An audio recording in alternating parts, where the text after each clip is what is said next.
बिस्मिल्लाहिर्रहमानिर्रहीम। अस्सलाम वालेकुम स्टूडेंट्स हम पोएम डैडी की एक्सप्लेनेशन स्टैंजा नंबर 1 से लेकर 9 तक कर चुके हैं। इस लेक्चर में हम इस पोएम को कंप्लीट करेंगे। स्टूडेंट्स स्टैंजा नंबर 10 से लेकर 16 तक हम इसको पढ़ेंगे। तो स्टार्ट करते हैं stanza number 10। Not God but a swastika so black no sky could squeak through.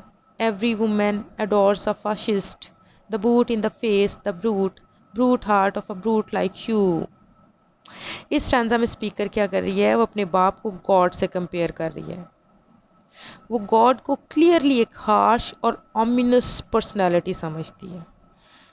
ठीक है, वो गॉड को क्या समझती है, बहुत ही हार्श किस्म की पर्सनैलिटी जिसने उसकी वर्ल्ड को बेरंग कर दिया है। अब यहाँ वो अपने बाप को एक जाइंट ब्लैक स्वास्तिका के तौर पर डिस्क्राइब कर रही है, जिसने तमाम जो है ना आसमान को कवर कर लिया हुआ है। थर्ड लाइन में वो अपने बाप की तरह के बाकी मैन और वुमेन को बहुत ही सार्कास्टिक वे में डिस्क्राइब करती है। क्या कहती है, एवरी वुमेन एडोर्स अ फाशिस्ट। मोकिंगली वो कहती है कि हर औरत फाशिस्ट को एडोर करती है, पसंद करती है। फिर वो नेक्स्ट कहती है कि the boot in the face the brute heart of the brute like you. मर्दों के वो असल में वायलेंस को यहाँ पे बयान कर रही है। वो ब्रूट का लफ्ज़ यहाँ पे 3 दफ़ा इस्तेमाल करती है। ठीक है, the brute heart of brute like you. इसका बिलीव है कि औरतें किसी न किसी वजह से ब्रूट्स को पसंद करती हैं। ठीक है ना, जो ब्रूटल लोग होते हैं उनको पसंद करती हैं। हो सकता है कि यहाँ पे उसका इशारा अपनी माँ की तरफ हो जिसने उसके बाप से शादी की थी। ठीक है, नेक्स्ट हम देखें, you stand at the blackboard daddy, in the picture I have of you a cleft in your chin instead of your foot, but no less a devil for that, not any less the black man who. Stanza की पहली line देखें, you stare at the blackboard daddy. पहली line में speaker अपने बाप को एक teacher के तौर पर डिस्क्राइब कर रही है कि वो ब्लैक बोर्ड के सामने खड़ा है। असल में स्टूडेंट सिल्विया का बाप एक प्रोफेसर था, इसलिए वो अपने बाप को एक टीचर के तौर पर डिस्क्राइब कर रही है।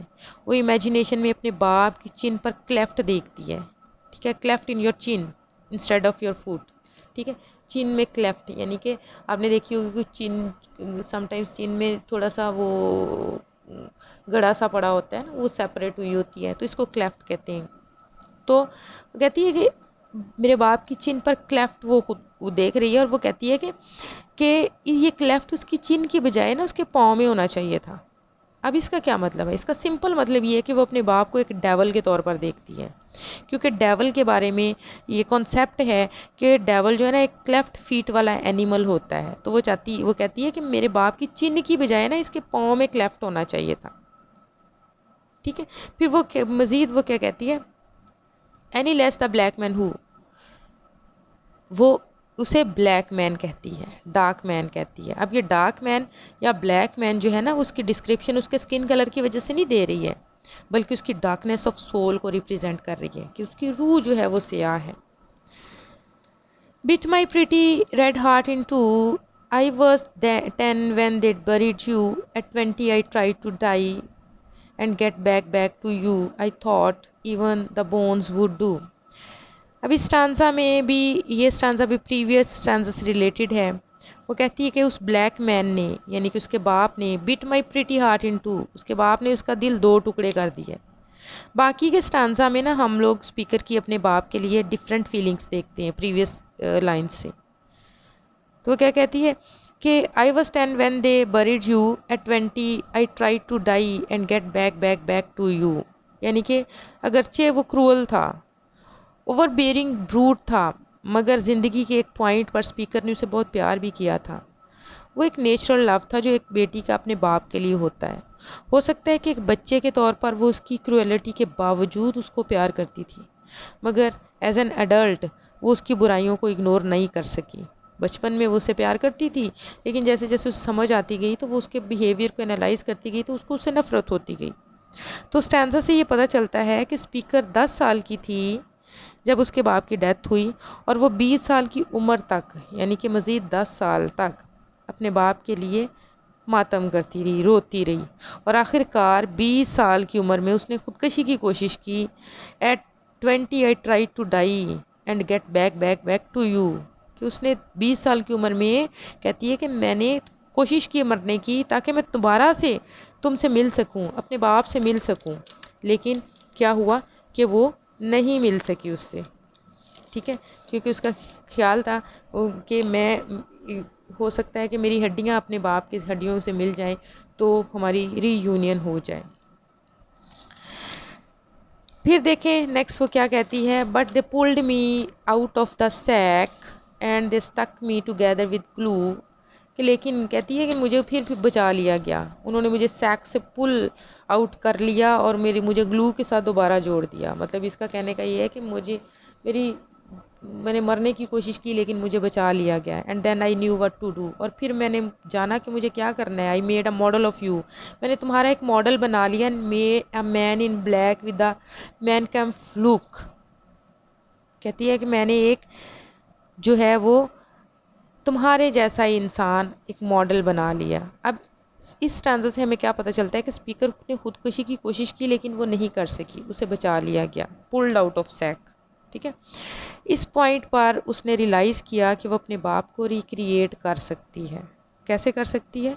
उसने डिसाइड कर लिया कि वो अपने बाप जैसा एक आदमी तलाश करेगी और उससे मोहब्बत करेगी जो उसे उसकी बाप की याद दिलाएगा।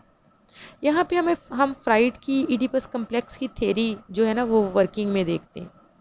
स्पीकर पहले ये बात कर चुकी है कि औरतें ब्रूटल आदमियों से मोहब्बत करती हैं, और यहाँ शायद वो ये कन्फेस कर रही है कि वो भी उन्हीं औरतों में से एक है। यही वजह है कि वो कहती है कि उसने बाप का मॉडल बना लिया। आई made a model of you, model find out कर लिया। मोस्ट लाइकली जो है ना हो सकता है कि वो भी अपने बाप के मॉडल पर जो है वो एक जो आदमी तलाश करने का मतलब यही है कि वो कन्फेस करना चाह रही हो कि वो भी उन्हीं औरतों में से एक है जो ब्रूटल लोगों को पसंद करती हैं। तो मेन कैम्प फ्लूक का मोस्ट लाइकली मतलब ये हो सकता है कि उसने जो आदमी फाइंड आउट किया वो उसके बाप और हिटलर जैसा था। ठीक है, a man black in black with a main camp fluke. इसका मतलब ये हो सकता है कि उसने जो आदमी फाइंड किया वो उसके बाप जैसा था और हिटलर जैसा था। अब 14 में देखें, stanza number 14, and a love of the rack and the screw and I said I do so daddy I am finally through the black telephones off at the root, the voices just can't warm through। इस stanza में speaker बताती है कि जिस शख्स को उसने पसंद किया उसे टॉर्चर करके इंजॉय करता था। इसलिए वो देखिए ना, वो कह रही है and a love of the rack and the screw, यानी कि वो जैसे रैक में स्क्रू जो लगाए जाते हैं ना, तो इस तरह का उसका एटीट्यूड था। ठीक है, पिंच करना, टॉर्चर करना। तो कहती है वो उसे टॉर्चर करके इंजॉय करता था। फिर वो कहती है कि लेकिन उसने फिर वो कन्फेस कर लेती है कि उसने उसे शादी कर ली। And I said I do, उसने उसे पसंद किया, वो टॉर्चरिंग उसकी पर्सनालिटी थी लेकिन उसने उससे शादी कर ली। So daddy I am finally through.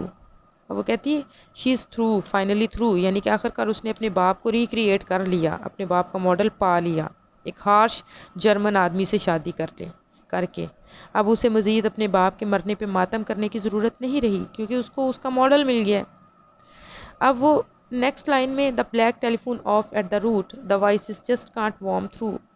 अब वो अपने बाप के साथ अपने रिलेशनशिप को ना एक फ़ोन कॉल से कंपेयर कर रही है। कहती है एक फ़ोन कॉल थी, अब मैंने फ़ोन जो है हैंगअप कर दिया है, तो अब फ़ोन रख दिया है और कॉल हमेशा के लिए कट गई है। अब मुझे जो है वो बाप का मॉडल मिल गया है, अब मुझे उसके मेमोरीज़ जो है ना वो मज़ीद टॉर्चर नहीं करेंगी। लास्ट स्टैंजा देखें, सॉरी सेकंड लास्ट स्टैंजा देखें। I have killed one man I have killed two, the vampire who said he was you and drank my blood for a year, 7 years if you want to know, daddy you can't lie back now. अब पहले stanza में हमने सबसे पहला जो stanza था उसमें हमने देखा था कि स्पीकर ने अपने बाप को मारने की ख्वाहिश जाहिर की थी। ठीक है, सेकंड स्टैंजा में शायद, मगर वो कहती है कि इससे पहले कि वो उसे मारती वो खुद ही मर गया। लेकिन यहाँ पे हम देखते हैं कि वो फिर भी अपनी उसकी मौत की रिस्पॉन्सिबिलिटी को क्लेम करती है। If I have killed one man, कि मैंने एक आदमी को मारा है, यानी कि अपने बाप को मारा है, मार नहीं सकी लेकिन फिर भी उसकी मौत की रिस्पॉन्सिबिलिटी को वो क्लेम कर रही है। वो कहती है अगर उसने एक को मारा है तो उसने दो को मार दिया है। मोस्ट लाइकली ये वाला जो सेकंड मैन वाला रेफरेंस है ना, वो उसके हस्बैंड की तरफ जा रहा है। अब वो next, the vampire who said he was you, अब वो अपने हस्बैंड को एक वैम्पायर से कंपेयर कर रही है। वो कहती है वो एक वैम्पायर था जो उसका खून पीता रहा और उसमें से ज़िंदगी को ख़त्म कर दिया। अब ये क्लियर नहीं है कि यहाँ पे स्पीकर ने फॉर अ ईयर भी लिखा है, 7 ईयर्स भी लिखा है, पहले उसने 1 ईयर कहा है, फिर 7 ईयर्स कहा है, ऐसा क्यों है? ये इसने कुछ भी इसका क्लियर जो है ना वो हिंट नहीं दिया। फिर वो अपने डैडी से कहती है कि daddy you can't lie back now, यानी वो उसे बता रही है कि उसे उसकी मेमोरी जो अभी भी उसके साथ है वो भी अब ख़त्म हो सकती है, मर सकती है, ठीक है। अब वो जा सकता है, हमेशा के लिए जा सकता है, क्योंकि अब उसका जो है मॉडल मेरे पास मौजूद है, जो वैम्पायर उसके जैसा वैम्पायर एक मेरे पास मौजूद है जो मेरा खून पीता है। इसलिए आप अपनी मेमोरीज भी मेरे से ले जाओ, you can lie back now, ठीक है। लास्ट आंसर देखें, there is a stake in your fat black heart and the villagers never liked you, they are dancing and stamping on you, they always knew it was you, daddy daddy you bastard, I am through। इस stanza में वो क्या reveal कर रही है कि उसका बाप जो अगरचे मर चुका है मगर कहीं कहीं वो वैम्पायर की सूरत में जिंदा है, ठीक है। उसे वैम्पायर की सूरत में टॉर्चर करने के लिए वो जिंदा है। वो क्लेम करती है कि उसको बाप को ऐसे मारा जाना चाहिए जैसे वैम्पायर को मारा जाता है। There is a stake in your fat black heart, कि तुम्हारे मोटे काले दिल में ना स्टेक के साथ मारा जाना चाहिए, तुम्हारे दिल में हिट किया जाना चाहिए जैसे किसी वैम्पायर को मारा जाता है। फिर वो अपने बाप से मुखातिब होकर क्या कहती है, विलीजर्स नेवर लाइक यू, कि विलीजर्स तुम्हें पसंद नहीं करते थे, कभी भी नहीं करते थे। वो तुम्हारी कब्र पे डांस करते हैं, वो जानते हैं कि ये तुम ही थे, they always knew it was you. अब ये वो जानते हैं कि ये तुम ही थे। ये लाइन जो है ना, इससे हमें ये पता चलता है कि कुछ ना कुछ मिस्टीरियस था उसके बाप के बारे में, कोई ऑफुल बात थी, ठीक है, जो लोग जानते थे, जिसके बारे में लोग शक रखते थे, और जो है वो सिल्विया डेफिनेटली जो है वो उसको जानती थी। तो फाइनल लाइन में वो क्या कहती है कि I am through, daddy daddy you bastard, I am through, यानी कि अब मैं तुम्हें समझ चुकी हूँ और अब तुम मुझे जो है ना मज़ीद टॉर्चर नहीं कर सकते, अब मैं तुम्हें अच्छी तरह से जान चुकी हूँ, अब मुझे तुम जो है वो मज़ीद टॉर्चर नहीं कर सकते, अब मैं तुम्हारी टॉर्चरिंग किस्म की जो थॉट्स हैं उनसे पीछा छुड़ा लूँगी। तो students, this was all about daddy. बड़ी ही कम्प्लेक्स सी, बड़ी ही कंट्रोवर्शियल सी पोएम है, बहुत अजीब सी पोएम है। तो स्टूडेंट्स, नेक्स्ट लेक्चर तक के लिए अपना ख्याल रखिएगा। अल्लाह हाफिज़।